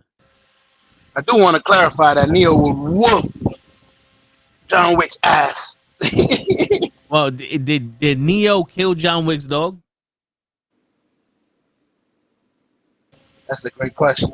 I don't think so. I might make it different. If Neo killed John Wick's dog, Neo ain't got shit on John Wick. But if they just meet up somewhere, Neo might take him. But it depends on how long the fight goes because John Wick don't get tired. John Wick fall off a building, come fight your ass. So if John Wick sees that this motherfucker's AI, like this motherfucker control shit, there is no spoon, motherfucker. Bow and start bending bullets at your ass. Let John Wick hear there ain't no spoon. He'll spoon the shit out of you. He's big spoon.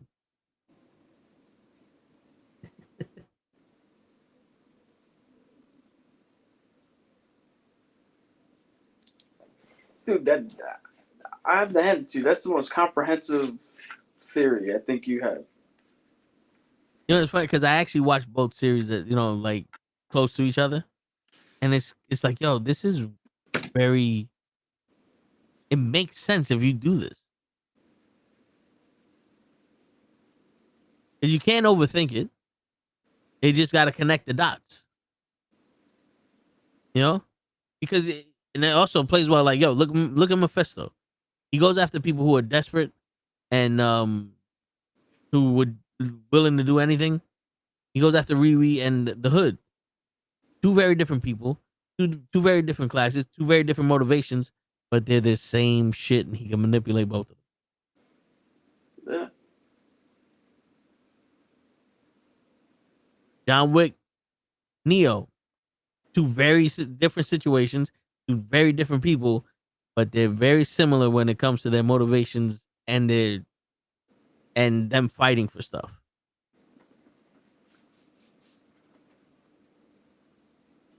Saying, sometimes I'll be thinking, Yo, I have no rebuttal because there's nothing you can say against how perfectly that fits together.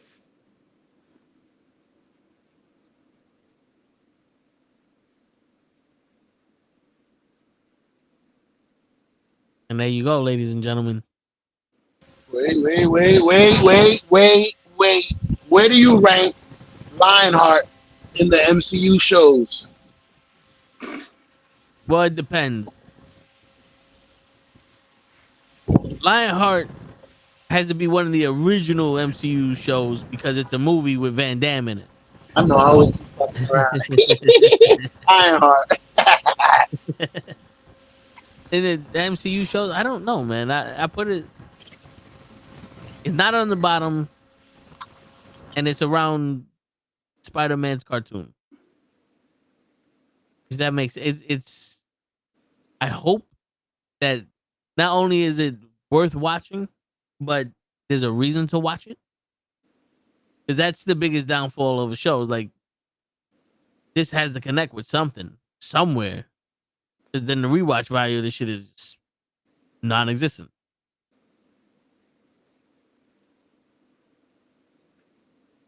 But what would you rank this? Yep. For me personally, I'd rank this above Agatha All Alone, but underneath the Spider-Man cartoon. Okay. I think the Spider-Man cartoon was better done. Let's say. Yeah. I mean, I wouldn't say like I put it up there with it, but I think Spider-Man cartoon is better than.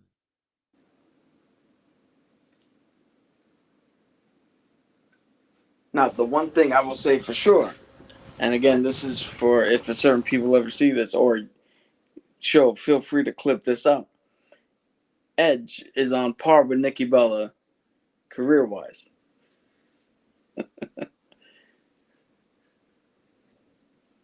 Muted show. I wasn't saying that though. I'm just laughing over here with the when somebody just hit you with the that's an inside joke right there. Shit. Yo, Sinners is a hell of a movie. Show, have you seen Sinners yet or no? No. Everybody's scared in my house. I haven't been able to watch it. Yo, bro, Sinners It's is not not a really scary a movie. horror. It's not a scary movie. Unless they get freaked out by vampires, they should not have to worry about being scared. It is over sexualized though. I would not watch this with kids. I don't think your boys would. Maybe your oldest one would get it, but your little one, there's a lot of sex in there. No nudity, but shit. Are you guys gonna cover Seth and Becky being robbed tomorrow on Thursday? I mean, I don't think they got robbed. I think Lady Gaga just wanted her shit back. To be honest with you, I didn't know they got robbed, but we probably would. But they got robbed of their opportunity to steal more airtime? Yeah, they got robbed their opportunity to steal someone else's shine. What happened though? I thought Becky was the man. Right? Yo, as long as nothing happened to their baby and they I don't give a shit. Right. It's part of the story. Word. Knowing the WWE. It was Carlito. It was LA Knight. Right? Shit. I rank Ironheart on top of Iron Fist. I ain't gonna lie. I put it like one above Luke Cage. You put I don't know. Ironheart one above Luke Cage. Okay. Yeah, I don't know if we haven't spoken about Luke Cage. I like Luke Cage, We spoke but about Luke Cage. This is fucking 3-4 years ago. Yeah, this was back when I don't even Netflix think you has. showed up for Tuesdays at that time. Yeah. no, I No, didn't. but you didn't like Luke Cage? I like Luke Cage. I also like this show. I just liked it on the same level as Luke Cage. Like it wasn't Daredevil to me, but it wasn't. I don't want to name one division because now Wasn't that I Iron Fist? understand it, yeah. Now that I Iron Fist. understand it, I know it's good. One division. But go Yeah, ahead. it doesn't matter how much understanding you have of Iron Fist. That show sucked. That's what I'm saying. That's zero. That's number one for me. At Shit. least I understood one division, and I thought, damn, that concept is alright if I would have known. Yeah. Well, there's a lot of fucking things that we gotta fill you in for when shows come out or characters that you need to know about. You know what I'm saying? It's like you know about Doctor Doom, but you don't know about Doctor Doom. So I barely know about show enough. Yeah. You know what I'm saying? Everything beats Iron Fist for real. When are they Yo, gonna try to remake that? My bad. well, Supposedly there's you know what the problem is. Iron Fist had a big problem because the tagline for the show was "Get Fisted," and they can never recover from that.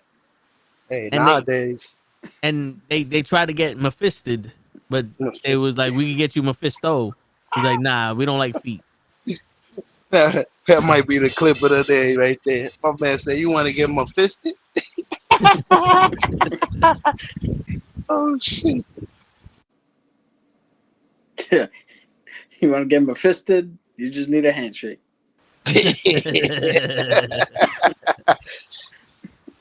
Oh Yeah. shit!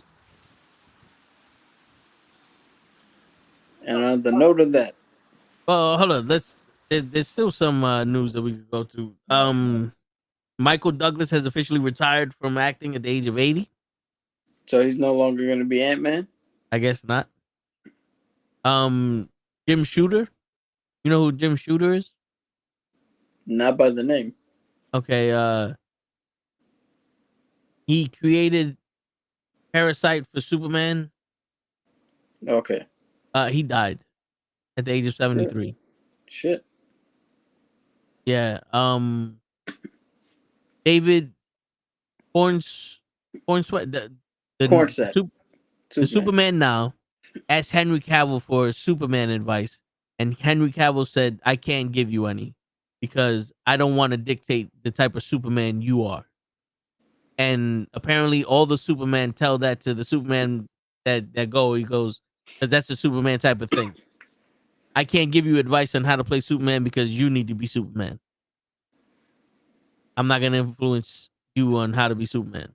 That makes sense. It makes a lot of sense. If they wanted me to play Superman, they would have gotten me, fool. Word. Yo, Play you it know your what, way.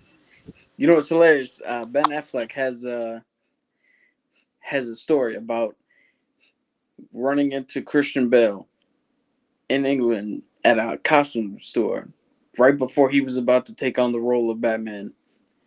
And he's like, "Yo, do you have any advice for me stepping into the role?" And Christian Bale looks at him and goes, "Yeah, tell him to add a zipper to your suit so it's easier for you to use the bathroom."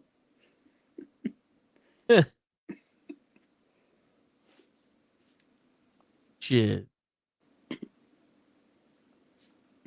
And that's actually funny. Word. Keep it simple, stupid. Word. All right, so here goes a thing. I don't know if Cap knows this, but we're gonna see if Cap knows this. The Hulk has never shown fear to anything or anybody throughout his comic book history.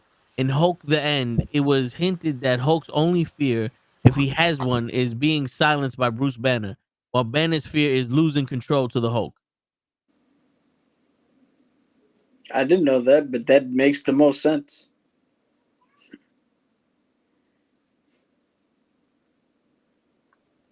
Yeah.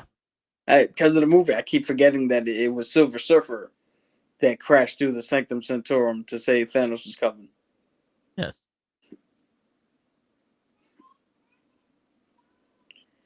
That's true. So, you want to hear a joke from Rocket to WandaVision, to Wanda and Matt Murdock? What was that? All right. Do you know what you guys have in common? No, what do we have in common? You both have no vision.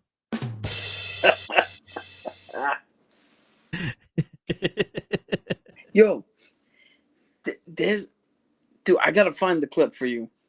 There's an old clip that it's Batman, Daredevil. I think Batman shows up at the end, but it's Daredevil and Ghost Rider arguing about the names that you brought up before. Yeah. Where they're like, "Yo, I should be Daredevil. I'm a literal fucking Daredevil." And then he was like, "Yo, but you use sonar hearing like a bat. You should be Batman." And then Batman comes in and they had like another name for. I gotta find that fucking clip for you. You're more like you're more like a hawk because you fly everywhere. It's like you should be Hawkman, but I'm Hawkman. But you're more super. You should be Superman. I'm super, but you run fast. You should be the Flash. Wait a minute, I'm the Flash. Yeah, but you fuck everything up. You should be fuck up zone. I'm fuck up zone. Shut up, Iron Fist. Shit.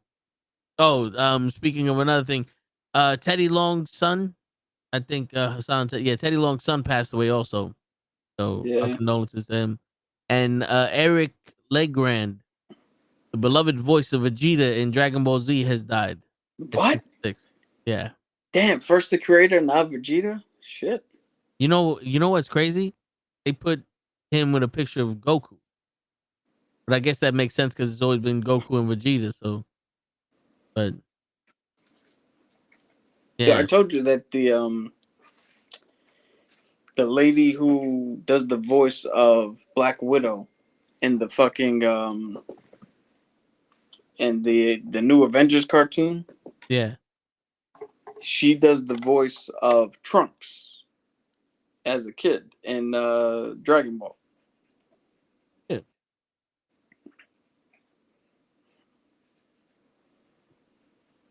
Shit, we gotta. There's so much shit about Dragon Ball Z that's going on in Japan that hasn't reached us yet, but it's gonna be weird to hear a different voice from Vegeta. Oh no, You know, they'll probably find somebody who can mimic it pretty good. you know how many times I'm in Fortnite because I finally got the Dragon Ball Z skins, and I'll be Vegeta. And when we was playing in the Mortal Kombat shit, they would give you fists and you could basically do karate. And I would challenge Sub Zero, and I'll have the fucking scorpion fist, and I'm like, I am Vegeta, Prince Saiyan, no one can beat me, and I'll fuck up Sub Zero. And I'm just screaming and Ray's like laughing because all he hears is, I'm Vegeta, I am Vegeta.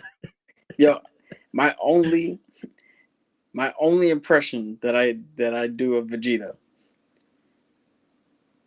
is just sometimes when I'm hanging around my boy Jay, who's into Dragon Ball and anime and all that, I just look at him and go, Kakarot. That's it. That's all I got.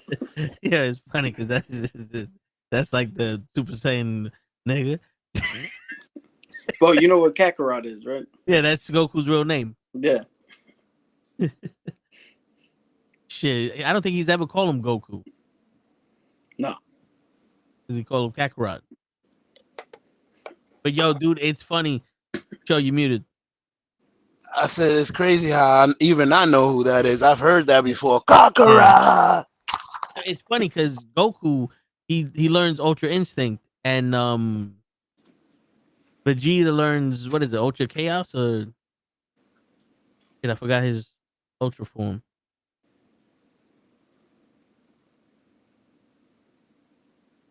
shit.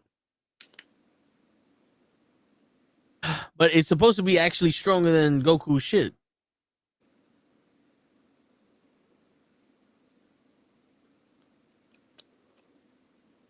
Ultra Ego, which is actually supposed to be stronger than Ultra Instinct because Ultra Instinct bases off calm and just, interaction, but Ultra Ego is based off of rage. And since he's becoming the next destroyer god, he's actually stronger than Ultra Instinct. But they're just the polar opposites, Ultra Ego and Ultra Instinct. So that's crazy. Where does Moon Knight fit in the MCU? Good question. Here's the simple answer. As of right now, the movies are leading to the Fantastic Four, which are leading to Doomsday, which are leading to Secret Wars. The only place everybody fits is if they put 1 million people in Doomsday, which we've seen the cast list. They're not doing that. And or they put everybody in Secret War. That's the only plan right now. After Secret War, then we can figure out who goes with what and where anything happens. You know what's crazy? You could have explained this better in Eternals, where the Celestials made the Eternal. Well, the Celestials made the. What were those things that Eternals were fighting? Shit, I have no fuck. Yeah, some shit like that. The Eternals made the Gorgonauts. The Celestials made the Gorgonauts. They made the GoBots. The Gorgonauts fucked around, so they also made the Eternals. The Eternals have to harbor intelligent life throughout the planet. There's only 4 of them, 5 of them. Yeah, something like that. So the Eternals go from country to country, or continent to continent, and start creating gods. There were 9 of them, 10 of them. All right, so they start creating gods for these people to worship, and those gods can help expand the knowledge that is required for the Celestial to be born. And that's how you get the god, that the Egyptian god that used Moon Knight as his whatever the fuck, and then those gods, and then you have the people who created Deviants. There you go. Like the people who made Odin, and then it's just like their bloodline just got depleted, and now Odin is powerful amongst humans and all that, but he's not a celestial. You know what I'm saying? Like, you could have had it so that's the difference of the comics, but how you explain how these people have gods that they worship in Egypt, and they worship in like fucking in like the Caribbean, and these guys they worship in Mexico, but then you only explain that there's Eternals that made everything. You know what I'm saying? And that's how you get mutants out of it and all this other stuff. Is like they're fucking with the evolution of mankind in order to boost up the rate of intelligence. Make sense? Yeah. Because you start asking questions like, how do you have this Egyptian god, and he doesn't fuck with the Eternals? He doesn't fuck with the Celestials, like Zeus and all those other fucking people that were in the planets that the God Killer was killing. All those fucking things, like, where'd they come from? So, in Marvel, there's a difference between the gods, like Odin and Zeus and Hercules and Thor and Loki. Cosmic beings like the Celestials, the Beyonder, the Living Tribunal, and the God, which is the one above all. Yeah. They're all on different planes. So Thor, what do you call it? Thor and Odin and all that, they're gods because we, the people, say that. We, the people, believe in those myths. We, attribute that to them. Not the outside influences of the Beyonder and the Celestial and all those people. That's the distinction.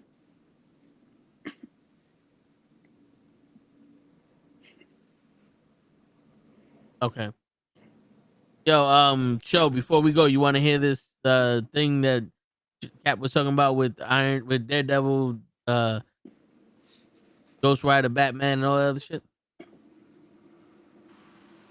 Yeah, I do have a question. No, I'm fucking with you, but go ahead. I want to hear. You really have a question or no? I do, but I'm pretty sure you already asked. No, we didn't ask it. How do you? I'm pretty sure y'all spoke about it. I was gonna say, how do you think Ironheart will balance Riri Williams' identity as a young black female tech? We did not speak about that at all. How did they what? How is she gonna balance her life as a young female tech with And the as a black legacy of like? How is she gonna separate that from Tony Storm? Oh, so how is she gonna distinguish herself from Tony Stark? Correct. That's what I was trying to get at. We didn't discuss that at all, but I don't know. It could be more where Tony Stark made weapons of mass destruction. She could be making self-defense weapons of mass defense. I don't know, because she's just another version of that character. Yeah. She should be rich. I could make rockets too. Riri Enterprise. She can make rockets, but apparently she can't sell shit worth of shit.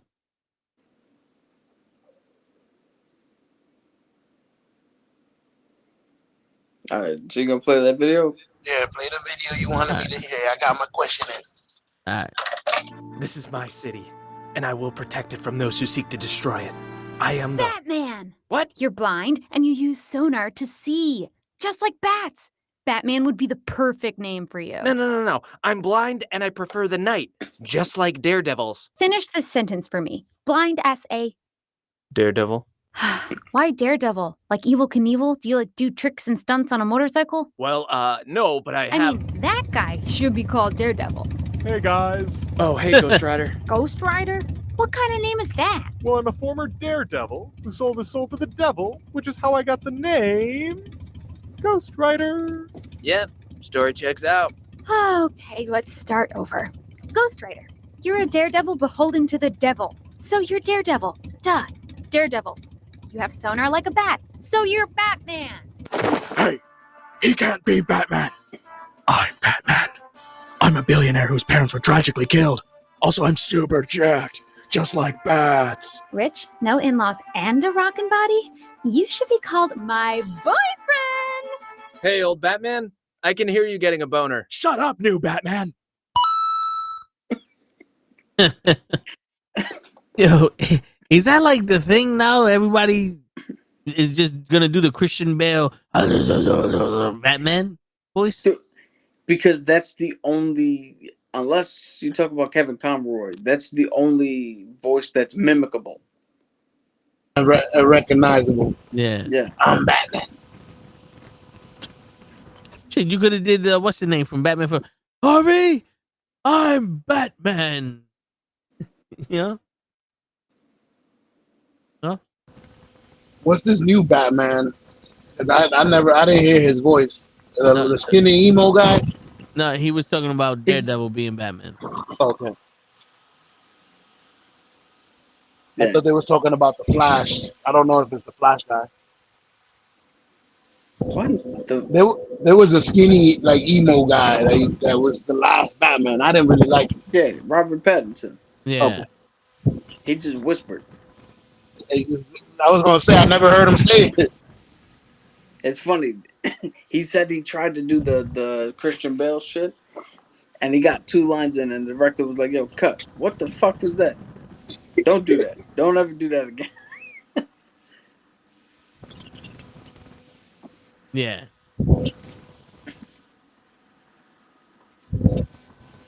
But everybody join us back tomorrow. We'll be talking about sports, the trades in the NBA. Yo, show, did you know that today marked the 15th anniversary of the decision by LeBron James? No. Yeah, it seemed a lot longer. That's crazy. Yeah, 15 years today. Yo, 15 years ago, he declared it, and he did it. He brought Miami not 1, not 2, not 3, not 4, not 5, not 6, not 7 championships. That's right. One. Didn't do any of them. He got 2, right? He got 2, but not 6, not 4, not 5, not 8, not 3, not 2.5. Yeah. Well, technically, he got 1 now because didn't he win the strike was the bubble. That wasn't with Miami. That was with LA. LA. Fake it, yeah. That was the fake bubble. Fake ring. No, but didn't he win his first championship in the strike? The year where they had 62 games instead of 82 games? Damn, you gotta check that. Yeah, I don't know. Because I heard her say it like that.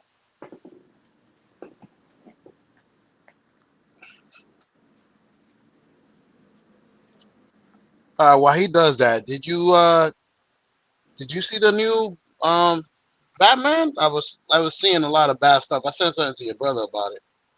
Yeah, the new no. Superman. Wait, the new Superman or the new Batman? The new Superman. Comes out this James Friday. Gunn. We're probably gonna try to see it Sunday. Okay, cool. So we'll have our out of the theater reaction for you, and we'll have a full spoiler recap. His second championship came in the lockout.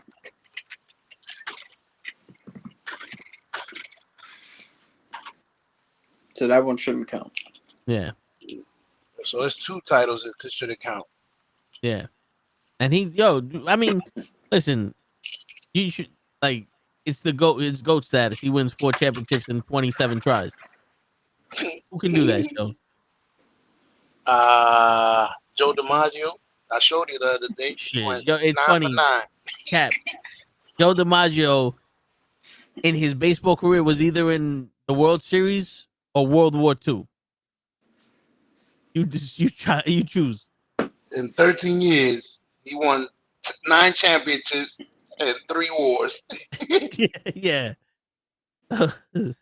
You do the math. Yo, I'm just saying, greatest of all time. Let me cry in this motherfucker's arms because we're getting beat by 1 German. Yep. 1 German and JJ Barea. And on that note, ladies and gentlemen, tune in tomorrow for sports. Thursday, we got a big day with all these PLEs that we're going to do predictions for. Friday, we're going to be doing the watch along with Amanda Serrano with the MMA fight. I mean, the boxing fight on Netflix. Sorry to interrupt you. Yo, is that an MSG? Yes. It's an all-woman card. I got tickets to that if you want to go with me. What's up? You got tickets to MSG to watch the fight? Yeah, my brother hit me up. He's like, yo, I got extra tickets to go watch boxing in MSG. I'm like, I'm working that day. But now that I hear you saying, I'm like, that's the Serrano fight. We got tickets, baby. Shit. We'll talk. We'll talk, brother. We might do a live show. Card subject to change. Yes, sir. And on that note, ladies and gentlemen, it's your friendly neighborhood knucklehead signing out. Peace, everybody. Peace. Yo, I found out how many tickets he got. Maybe